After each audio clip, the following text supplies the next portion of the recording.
Os ydych chi'n meddwl am ble i fyw, mae'n werth archwilio'r gwahanol ardaloedd lleol. Ond i arbed y drafferth i chi, rwy'n mynd i ddangos y lleoedd gorau i fyfyrwyr yn Abertawe.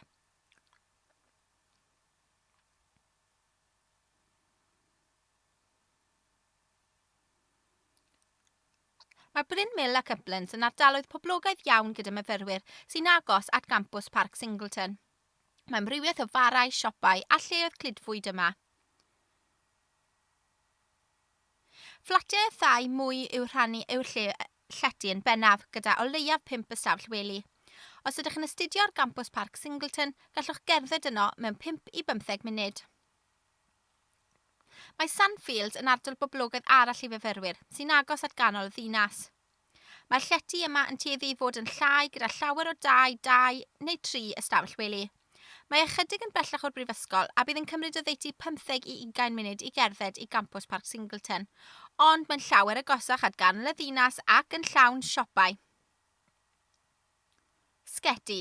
Mae Sketi yn agos at gampws Parc Singleton ac mae llawer o gyfleusterau da yno. Mae digonedd o farau, siopau a lleoedd cludfwyd. Hefyd bydd cerdded i'r brifysgol yn mynd â chi drwy Parc Singleton hyfryd. Mae'r llety yma yn 2, 4 a 5 ystafell wely. Os hoffech fyw ar ran y môr, y marina yw'r lle i fod. Mae'r llety yn tueddu i fod o safon uchel iawn ond gall fod yn ddrud iawn. Mae dewis o 1 a 2 ystafell wely ac mae gan lawer o'r stafelloedd golygfeydd gwych. Mae'r marina yn agos at ganol y ddinas, ond mae'n cymryd o ddeiti 20 i 25 munud i gerdded i'r brifysgol, i gampws Singleton ac i gampws y Bai. Agorodd campws y Bai yn 2015 ac mae St Thomas a Fort Tennant yn dod yn ardaloedd mwy poblogaidd i fyfyrwyr i Letia. Mae'n yn agos at ganol y ddinas ac mae digonedd o farau gerllaw.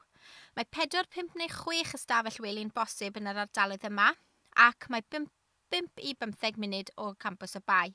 Am y tai gorau dewch i SAS, sef gwasanaethau llety myfyrwyr.